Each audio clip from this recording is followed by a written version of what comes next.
Hello guys, welcome to my vlog. Alam mo, ikikwento ko lang. Yung kuya ko, nag-alaga ng baboy.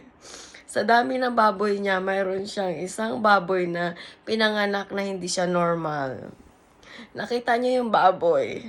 Wala siyang puwet. Walang butas yung puwet, guys. Nagtataka siya yung baboy, kain ng kain, hindi siya ano nga yan, hindi siya natae.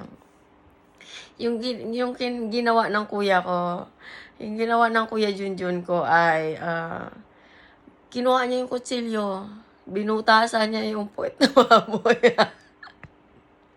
Inoperahan niya. Ayun guys, nakatulong naman guys. Alam mo yung baboy sa totoo lang, nabuhay siya. Lumaki ang baboy, binenta niya. Grabe ang kuya ko, no? Astig. Hindi ko akalain na yung kuya kong sabungero na dating yung makikita mo pumapasok sa school. Bago man pumasok sa tanghali sa school, alam mo kung saan yan. Doon yan sila sa ilog. Makikita mo.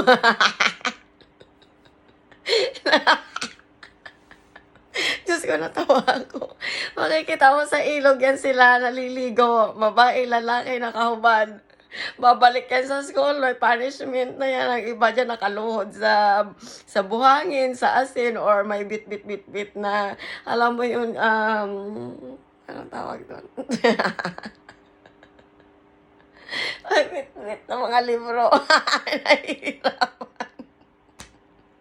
Next day, wala silang kadala-dala, guys. Ako, nanonood lang sa kanila. Oh my God. Sabi ko, it's another punishment day. Wala. Talagang kadala-dala ang mga estudyanteng ito. Sabi ko, ganun ang senaryo ng buhay nila. Sabi ng teacher, bukas, sumanda kayo sa akin. Pag doon kayo, pag doon ulit kayo galing basa yung ulo nyo, ewan ko, basta may sinabi siya na hindi na umulit. Sabi ko, okay, very effective pala.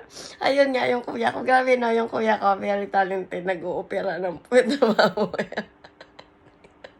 Yun na guys.